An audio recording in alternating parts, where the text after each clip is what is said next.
நண்பர்களே, மற்றொரு கலந்துரையாடலில் இணைந்து கொள்கின்றோம். இன்றைக்கும் வழமை போல தாய உள்ள நிலைமைகள் தொடர்பாக அரசியல் நகர்வுகள் தொடர்பில் குறிப்பாக உரையாற்ற இருக்கின்றோம். அண்மையில் எம் ஏ சுமந்திரன் அவர்கள் இந்தியாவுக்கு பயணம் செய்திருக்கிறார். இந்தியாவினுடைய பார் கவுன்சில் அழைப்பின் பெயரில் இவர் அங்கு பயணம் செய்திருக்கிறார். அந்த பயணத்தின் போது டெல்லியில் இருந்து இவர் சில நேர்காணல்களை ஒன்றை ஜப்னா மொனிட்டருக்கு வழங்கியிருந்தார். அந்த அந்த நேர்காணல்ல தொடர்பாகவும் மற்றும் இலங்கையில உள்ள அரசியல் தீர்வு தொடர்பாகவும் எங்களோடு உரையாடுவதற்காக தோழர் வி சிவலிங்கம் அவர்கள் எங்களோடு இணைந்து கொள்கின்றார். அரசியல் ஆய்வாளர், உங்களுக்கு நன்கு அறிமுகமானவர். வணக்கம் தோழர் சிவலிங்கம். வணக்கம் ஜெயபாலன். வணக்கம் தேசம் குரல் நேயர்களே. என்னென்றால் சுமந்திரன் அந்த நேர்காணல்ல சொல்லி இருக்கின்றார், நாங்கள் இப்பொழுது பிரிவினையை கேட்கல, அந்த அடிப்படையில இந்த பிரிவினையை பற்றி கதைக்கிறது கவுண்டர் ப்ரொடக்டிவா இருக்கும், எதிர்விளைவுகளை ஏற்படுத்தும் சிங்கள மக்கள் மத்தியில. அப்படி இருக்கின்ற போது நாங்கள் ஏன் அதை கதைக்கணும் என்று நான் நினைக்கிறேன். இந்த விஷயம் அவர் வைக்கிறது தற்பொழுது பட்டுக்கோட்டை தமிழீழத்தை பற்றி கதைக்கிறவர்களை நோக்கித்தான் இந்த பதிவு வந்திருக்குன்னு நீங்க நினைக்கிறீங்களா? நிச்சயமாக இப்பொழுது இதை நாங்கள் இன்னொரு விதமா பார்க்கலாம். அதாவது தமிழரசு கட்சியினுடைய அரசியல் நிலைப்பாடு சம்பந்தமான ஒரு அழுத்தங்கள் பிரயோகிக்கப்படுகிற காரணத்தினால அவர் இந்த பிரிவினை கோரிக்கை தொடர்பாக ஒரு தெளிவான கருத்துக்களை சொல்ல வேண்டிய நிலைக்கு தள்ளப்பட்டிருக்கிறார். குறிப்பாக தமிழரசு கட்சிக்குள் ஸ்ரீதரன் போன்றவர்கள் விடுதலை புலிகளின் ஆதரவு சக்திகளாக வெளிப்படையாகவே பேசி வந்த நிலையில் அந்த கட்சிக்குள் இருக்கிறார்கள். எனவே இப்பொழுது தமிழரசு கட்சி தன்னுடைய அரசியல் நிலைப்பாடு என்ன, தனிநாட்டு கோரிக்கை தொடர்பாக என்ன கொள்கை என்பது குறித்து அவர் இப்ப பேச தொடங்கி இருக்கிறது. அங்கு மிக அதிக அளவு அழுத்தம் பிரயோகிக்கப்படுவதை நாங்கள் உணரக்கூடியதா இருக்குது. ஆனால் இது ஒரு நல்ல நிலைப்பாடு. ஏனென்றால் பிரிவினை அரசியலால நாட்டின் முன்னேற்றம் தரப்படுது. தமிழ் மக்களுடைய அரசியல் தீர்வு எந்த விதத்திலையும் கிட்டவே நெருங்க முடியாத அளவுக்கு சிங்கள மக்கள் மத்தியில எதிர்ப்புணர்வு தோன்றி வருது. ஆனபடினால சுமந்திரன் மிகவும் கவனமாகத்தான் இதை பற்றி பேச வேண்டிய நிலைக்கு தள்ளப்பட்டிருக்கிறாருன்னு தான் நினைக்கிறேன். சுமந்திரன் இதுல ஹார்ட் லைனர்ஸ் என்று அவர்களை விமர்சிக்கின்றார். அதாவது இறுக்கமான நிலைப்பாட்டை எடுக்கிறார். ஆனால் சில சமயங்கள்ல நாங்களே நினைக்க தோணுது, சுமந்திரனும் சில ஹார்ட் லைன் எடுக்கிறார். ஆனால் அவர் கொள்கை ரீதியில அந்த பிரிவினைவாதத்தை தாங்கள் கைவிட்டுட்டோம் அல்லது தமிழக கோரிக்கையை கைவிட்டுட்டோம் என்ற விஷயத்தை தான் அவர் சொல்ல வருகின்றார். ஏனென்றா நான் ஆரம்பத்தில சொன்ன மாதிரி கட்சிக்குள்ளையும் வெளியிலையும் மிகவும் கடும்போக்காளர்கள் இவர்தான் அந்த தமிழீழ கோரிக்கை தடியா இருக்கிறார்கள் என்ற ஒரு அடையாளத்தை கொடுத்து வருகிறோம். இவர் கட்சிக்குள்ள இருந்து வெளியில போனார் என்றால் அந்த கட்சி தானாக சரியா வந்துடும், பிரிவினை கோரிக்கைக்கு சாதகமா அமைந்துடும் என்ற உணர்வில் தான் கன பேர் சுமந்திரனை இலக்கு வச்சு தங்கள் கருத்துக்களை சொல்லி வருகிறோம். ஆனபடினால இவருக்கு இன்னும் ஒரு முக்கியமான அம்சத்தை நீங்கள் கவனிக்கலாம். நீங்கள் இந்த குறிப்பிட்ட இந்த நேர்காணலின் போது அவர் சொல்லி இருக்கிறார், இன்றைக்கு இலங்கையில் ஒரு கட்சி ஆட்சி வாரத்துக்கான ஆரம்ப அறிகுறிகள் தெரியுது. இப்ப பாருங்க, வடக்கு கிழக்கு மாகாணங்கள்ல தமிழரசு கட்சியை விட எந்த கட்சியுமே வரக்கூடாதுன்னு சொல்ற ஒருவர், அதாவது வடக்கு கிழக்கு மாகாணங்கள்ல ஒரு கட்சி ஆதிக்கம் செலுத்துறது அவருக்கு அது சரியா இருக்கு. ஆனால் நாட்டில் ஒரு கட்சி அரசாங்கம் வந்துட்டால் அது ஜனநாயக விரோதம் என்று நினைக்கிறார். இது என்னென்று நாங்கள் புரிந்து கொள்றோம். ஜேவிபியினுடைய ஹார்ட்கோர் எலிமெண்ட்ஸ் சீனாவை போன்று ஒரு கட்சி ஆட்சி முறையை நோக்கி செல்றதுன்றது தான் அவர் கொண்டு வர பார்க்கிறார் நினைக்கிறேன். சும்மா கருத்துக்களை சொல்லலாம். ஆனால் சீனாவில் ஒரு கட்சி ஆட்சி வாரத்துக்கு ஒரு பாரிய வரலாறு இருக்கு. அந்த அடிப்படையில தான் அந்த ஒரு கட்சி ஆட்சியை நோக்கி அந்த நாடு வந்தது. எங்கட நாடு பிரித்தானிய ஆட்சி கீழே இருந்து அதில இருந்து சுதந்திரம் கிடைக்கல பிரித்தானிய அரசியல் அடிப்படையில தான், வெஸ்ட்மின்ஸ்டர் பாராளுமன்ற அடிப்படையில தான் எங்களுடைய அரசியல் வரலாறு தொடங்குது. ஒரு பல்லின மக்கள் வாழுகின்ற பல கட்சிகளை கொண்ட ஒரு தாராளவாத ஜனநாயக அரசியல் கோட்பாட்டின் அடிப்படையில தான் பாராளுமன்றம் இயங்குது. மற்றது ஜனாதிபதி பதவிக்கு வந்த முதலாவது பேச்சிலேயே அவர் சொல்றார், இலங்கை பல்லின மக்கள் வாழ்ற நாடு, பல கட்சிகள் செயற்படுற ஒரு நாடு, அந்த கட்சிகள் ஒவ்வொரு கொள்கைகளை கருத்துக்களை பிரதிபலிக்குது, அதுதான் ஜனநாயகம் என்று சொல்றார். இவர் என்ன பார்க்கிறார் என்றால், ஜனாதிபதி அனுரகுமார திசாநாயக்க இருக்கிற ஜேவிபியையும் தேசிய மக்கள் சக்திக்குள்ளையும் ஏதோ ஒரு பிரச்சனை இருக்கிறதாயும் ஜேவிபியினர் ஒரு கட்சியை நோக்கி தள்ளுகிறார்கள் என்ற ஒரு போலி அடையாளத்தை அவர் உருவாக்க நோக்கிறார். உண்மையில அவர் ஒரு கட்சி ஆட்சி வரும் என்று இவர் எதிர்பார்த்தால் அதுக்கான அடையாளங்களை எல்லாம் இவர் சொல்லணும். மக்கள்கிட்ட போய் அவை சொல்லி இருக்கணுமோ, நாங்கள் ஒரு கட்சி ஒரே கட்சி ஆட்சியை தான் கொண்டுவர போறோம் என்று அதை சொல்லியோ வாக்கெடுக்கணும். கடந்த 2024 தேர்தல்ல ஒரு கட்சி ஆட்சியை கொண்டுவர போறோம் என்று சொல்லியாவே மக்கள்கிட்ட வாக்கெடுத்தவன். அப்ப எந்த அடிப்படையில சுமந்திரன் ஒரு கட்சி ஆட்சியை பற்றி கதைக்கிறார்? என்னென்றால் அவருக்கு தெரியுது இந்த கட்சி தான் நாட்டிலே ஒரு பலமான ஜனநாயக அத்திவாரத்தை போடுறதுக்கு அது தொடங்கு. இனவாத அரசியல், பிரதேசவாத அரசியலுக்குள்ளால இனி அரசியல் செய்யலான்ற ஒரு சூழல் உருவாகி வருது. அப்ப நீங்க சொல்றீங்களா சுமந்திரனுடைய இந்த ஒரு கட்சி ஆட்சி வருகுதுன்றது வெறுமனே ஒரு பயமுறுத்தலாகத்தான் வைக்கிறார், ஒரு கற்பனை, பயமுறுத்தல், வேறு ஒண்ணும் இல்லை.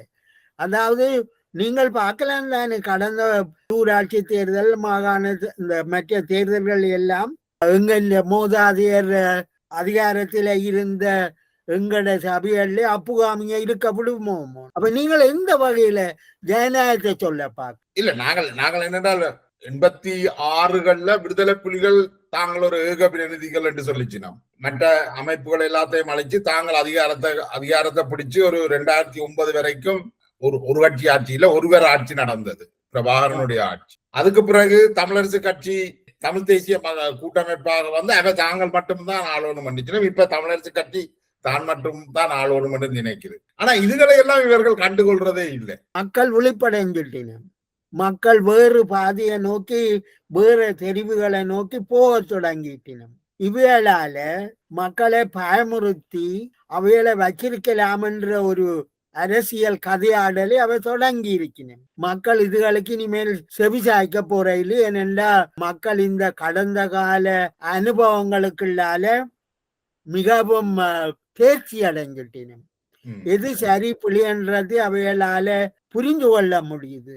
நாங்கள் திருப்பியும் அந்த என்னுடைய முதலாவது கேள்விக்கு போனோம் என்றார், இப்ப சுமந்திரன் சொல்லுகின்ற அந்த தமிழ் அந்த வட்டுக்கோட்டை தீர்மானத்தையோ தமிழீழ கோரிக்கையோ நாங்கள் கைவிட்டுட்டோம், இலங்கை பிரிக்கப்பட முடியாத ஒரு நாடு என்ற அடிப்படையில தான் ஐக்கிய இலங்கைக்குள்ளதான் இலங்கை தமிழரசு கட்சிக்குள்ள இருக்கிற ஸ்ரீதரன் இருந்தா ஸ்ரீதரனும் அந்த கொள்கையைத்தானே ஏற்றுக்கொள்றார்.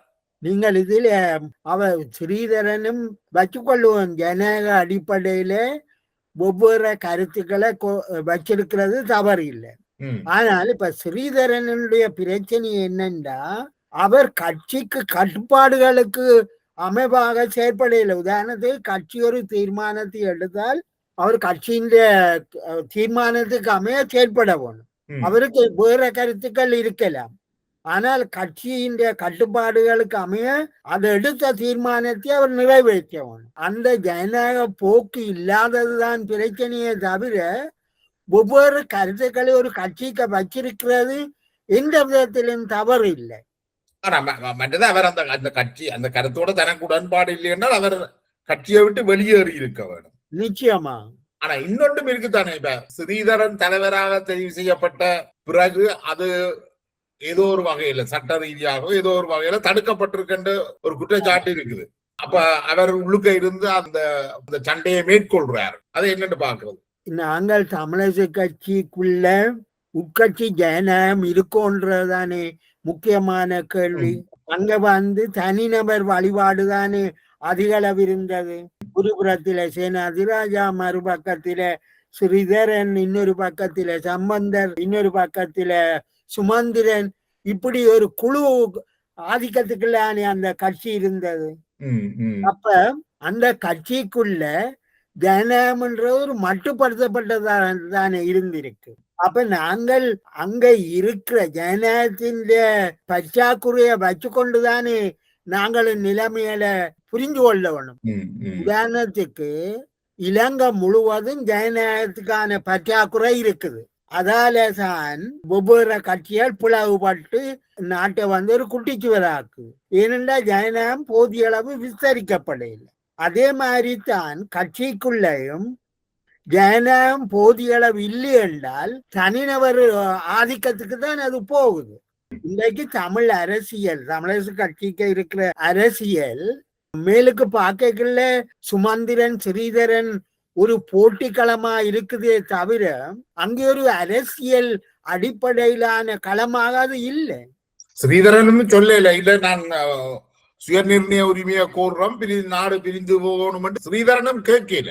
அதாவது நாங்கள் இன்றைக்கு நாட்டின் அரசியல் நிலைமை என்ன, மக்களின் சிந்தனை எந்த பக்கமா போய்கொண்டிருக்குது, உலக அரசியல் எவ்வாறு போய்கொண்டிருக்குது, இந்த உலக அரசியலோட எங்கட நாட்டை நாங்கள் எவ்வாறு இணைச்சு கொள்றது, இப்படியான விவாதங்களுக்கு அப்பால நாங்கள் இப்பவும் தமிழர்களுடைய சுயாட்சி, தன்னாட்சி, சுயநிர்ணய உரிமை, பிரிவினை பற்றி பேசிக் கொண்டிருக்கிறோமே தவிர ஒட்டுமொத்த நாட்டுக்கும் சுயநிர்ணய உரிமை இருக்கோன்னு கேட்டால் இல்லத்தானே.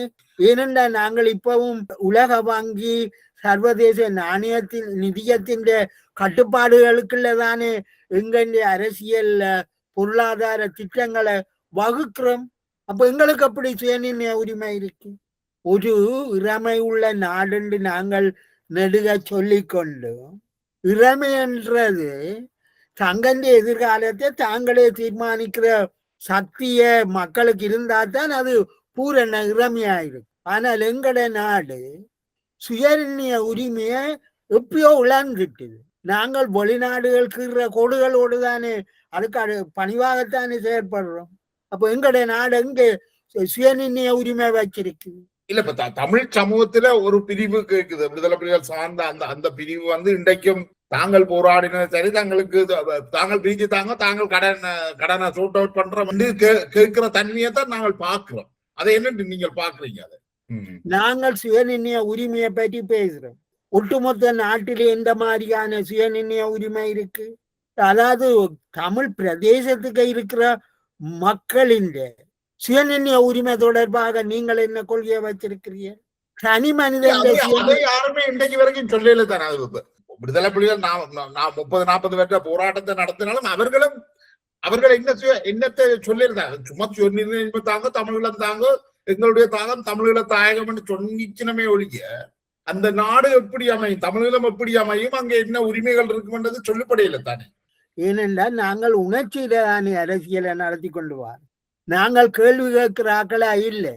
நாங்கள் பார்க்கலாம் வெளிநாடுகள்ல எல்லாம் பாராளுமன்ற உறுப்பினரை வச்சு கேள்விக்கு மேலே கேள்வி போட்டு துளைப்பினோம்.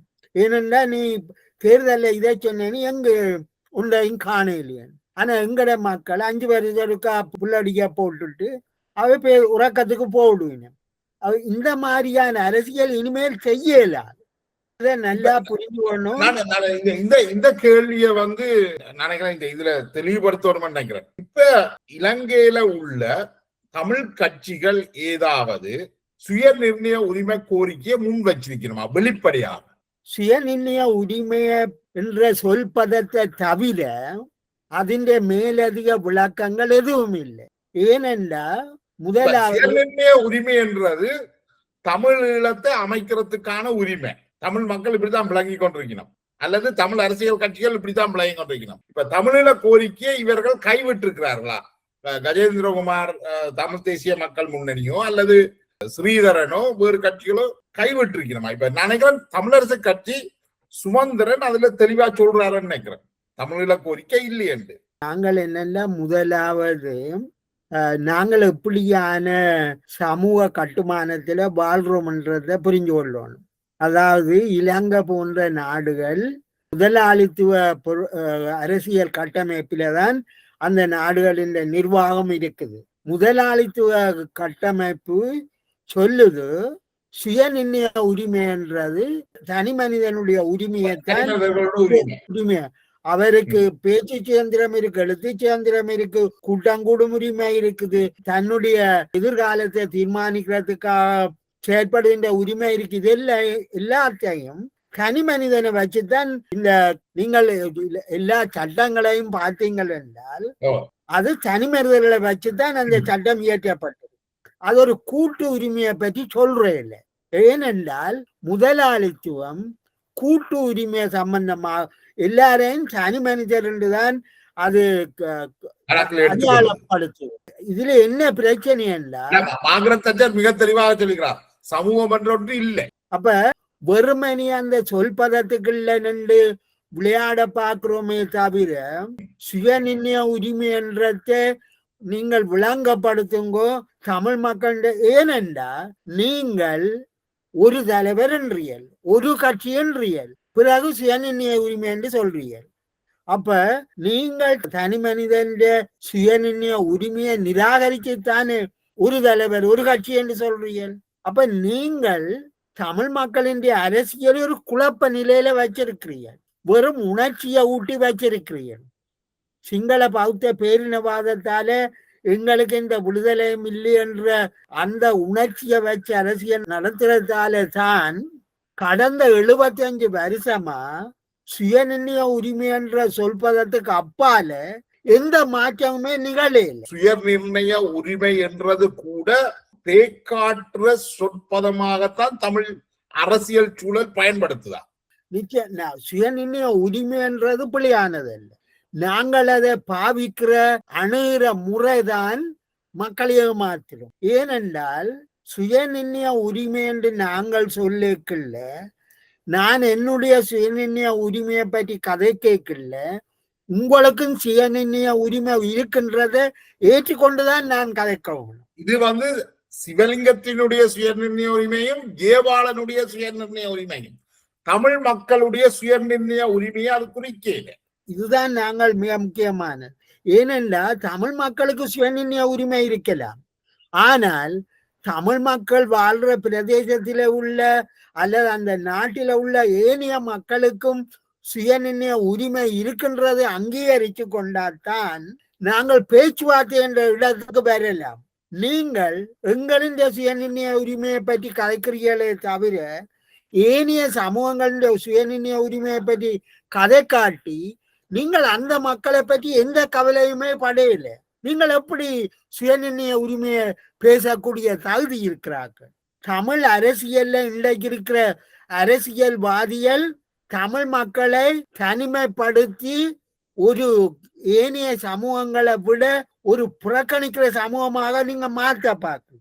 இலங்கை ஒரு பக்கத்துல சொல்றீர்கள், இலங்கை பல மொழிகள் பேசுற பல மதங்கள் பேசுற நாடு என்று சொல்லிக்கொண்டு நீங்கள் எங்களுக்கு இந்த சுயநிர்ணய உரிமையை தாருங்கொண்டு கேட்கிறீர்கள். ஆனால் மற்ற மக்களுக்கு சுயநிர்ணய உரிமை இருக்கோ இல்லையோன்றதை பற்றி பேச மறுக்கிறீர்கள். எப்படி நீங்கள் இந்த சுயநிர்ணய உரிமையை வரையறுக்கிறீர்கள்? இது முழுக்க ஒரு ஏமாற்றரசு. நாங்கள் இப்ப என்ன செய்யணும்? அவர்கள் என்ன சொல்ல பார்க்கணும், எங்களுடைய சுயநிர்ணய உரிமையை நாங்க வேறு யார்கிட்ட இருந்தும் வாங்க தேவையில்லை, எங்களுக்கு சுயநிர்ணயம் இருக்கு, நாங்க பிரிஞ்சு போறோம். நீங்கள் அதை செய்யலாம் தானே? நீங்களே அதை செய்ய முடியாம சொல்லி கொண்டிருக்கிறீர்கள். நீங்கள் உங்களுக்கு சுயநிர்ணய உரிமை இருக்கின்றால் நீங்கள் உங்களுடைய கலாச்சாரத்தை வளர்த்திருக்கணும், மொழியை வளர்த்திருக்கணும், தனியான சமூக கட்டுமானங்களை வளர்த்திருக்கணும். ஆனா இன்றைக்கு ஒன்றையும் காணலையே. இன்றைக்கு பார்த்தால் மேற்குலக ஆதிக்கத்துக்குள்ள வந்த மாதிரியெல்லாம் இருக்கு. ஏனென்ற விவாகரத்து கூடுது, பிள்ளைகள் சட்டத்துக்கு புறம்பா பிறக்குது. எங்கட கலாச்சாரம் பண்பாடு? நீங்கள் என்ன சுயநிர்ணய உரிமை கலைக்கிறீர்கள்? ஒரு வெறுமனிய சொல்லாடலை தவிர நாடு வேற எங்கேயோ போய்கொண்டிருக்கு. அப்ப ஒரு கேள்வி வருது, அப்ப சுயநிர்ணய உரிமை கேட்க கூடாது. இதில் உள்ள முக்கியமான கேள்வி என்னன்னா, நாங்கள் சுயநிர்ணய உரிமை தொடர்பாக வச்சிருக்கிற வியாக்கியானம் தவறானது. நாங்கள் கேட்கணும், இலங்கையில வாழ்ற சகல மக்களுக்கும் சகல பிரதேசங்களுக்கும் வெவ்வேறு அடையாளமுள்ள மக்களுக்கும் அந்த பிரதேசங்கள் தங்கண்டிய அடையாளங்களை வளர்க்கறதுக்கு, கலாச்சாரத்தை வளர்க்கறதுக்கு, பண்பாட்டினை வளர்க்கறதுக்கு அதிகார பரவலாக்கம் செய்ய வேணும். ஆனபடியா மத்தியிலே குவிக்கப்பட்ட அதிகாரங்கள் எல்லாம் பிரதேசங்களுக்கு பரவலாக்கப்பட வேணும். அப்பதான் அந்த பிரதேசத்து மக்கள் தங்கள சுயநிர்ணய உரிமையை பெற்றுக் கொள்வார்கள். நீங்கள், அதாவது தமிழ் அரசியல்ல இருக்கிறவன், இதுவரையும் அதிகார பரவலாக்கம் சம்பந்தமாக பேசுறதில்லை. ஏனென்றா உங்களுடைய அடிமனதில பிரிவினை எண்ணம் இருக்கே தவிர ஒரு அதிகார பரவலாக்கத்தை கோருவதன் மூலம் நாடு முழுவதும் ஒரு ஜனநாயக இடைவெளி அதிகரிக்கும் என்ற அந்த வரைபடத்தை நீங்கள் பார்க்க மறுக்கிறீங்க. நீங்க அவர்களை பொறுத்த வரைக்கும் அவர்கள் அந்த படிப்படியாக அதிகாரங்களை பகிர்ந்து அதுக்கால ரவி சுந்தரலிங்கம் ஒன்று சொல்றார், இலங்கையில உள்ள தமிழ் மக்கள் தேசமாக வளரையிலே, அந்த தேசமாக வளராதபடியால், தேசிய இனமாக வளராதபடியால் அவர்கள் இப்ப உடனடியாக பிரிந்து போற விஷயங்கள் நெருக்கடியாக இருக்கும். நீங்கள் அந்த லைனை பாக்குறீங்களா? நீங்க அதுதான் உண்மையும் கூட. இன்றைக்கு ஏனென்றா நாங்கள் கடந்த 75 ஆண்டுகளாக பிரித்தானிய ஏகாதிபத்தியம் எங்கட நாட்டை ஒரு மையத்துக்குள்ள அதிகாரங்களை குவிச்சு மக்களை கட்டுப்படுத்தி வச்சிருந்த அதே மாதிரி தான் இன்றைக்கும் இருக்குது. அதாவது இன்றைக்கு நாங்கள் சுதந்திரம் அடைஞ்சிட்டோம் என்று சொல்றோம். ஆனா பிரித்தானியர் எப்படி தாங்கள் இருந்த காலத்திலே எங்களை மையத்திலே அதிகாரங்களை குவிச்சு எங்களை கட்டுப்படுத்தி வச்சிருந்தினமோ அது மாதிரிதான் இன்றைக்கு 75 ஆண்டுகளாகவும் மையத்திலே அதிகாரங்கள் குவிக்கப்பட்டு நாங்கள் ஒரு இறுக்கமான அமைப்புக்குள்ள வந்திருக்கிறோம். இதால என்ன நடந்திருக்குன்னா, எங்களுடைய, அதாவது ஒவ்வொரு பிரதேசங்களையும் வாழ்ற அந்த மக்களுடைய அரசியல், கலாச்சாரம், பண்பாடு இதையும் வளர்க்க முடியல. ஏனென்றால் அங்கே அந்த தனித்துவமான நிறுவனங்கள் இல்லை. அதைத்தான் ரவிசுந்தரலிங்கம் சொல்றார். அங்கு ஒரு தேசிய இனம் என்ற அளவுக்கு வளர்ச்சி அடையலை. ஒரு தேசியம் ஒரு வளர்ச்சி அடைய வேணும் என்றால் அதிகாரங்கள் அதுக்கு கிட்ட போகணும். இன்றைக்கு அதைத்தான் பிரஜாசக்தி சொல்லுது. ஆனா சுமந்திரன் என்ன சொல்ல பாக்குற, பிரஜாசக்தி மூலம் ஒரு கட்சி ஆட்சி முறையை கொண்டு வர முயற்சிக்கிறார். என்னன்னா அவர் ஒற்றையாட்சின்னு பாக்குற, நாங்கள் பாக்குறோம் மத்தியில குவிஞ்சிருக்கிற அதிகாரத்தை கீழே கொண்டாடுறாரு. அவர் ஒரு கட்சி ஆட்சி முறையை நோக்கி இந்த பிரஜாசக்தி முன்போகுதுன்னு சொல்றார். என்னன்னா அவர் தான் சொன்னாலும் எப்படி அது ஒரு கட்சியா வருதுன்னு. தமிழ் பிரதேசங்கள்ல கட்சி கிளிகளே இல்லாத ஜேவிபியோ தேசிய மக்கள் சக்தியோ எப்படி ஒரு கட்சி ஆட்சி 5 வருஷத்துக்கு கொண்டறியலும்? நீங்கள் தானே தமிழ் வடக்கு கிழக்குல பலமான கட்சியா இருக்கிறீர்கள். எப்படி நீங்கள் ஒரு கட்சி ஆட்சின்னு சொல்ல பார்க்கிறீர்கள்?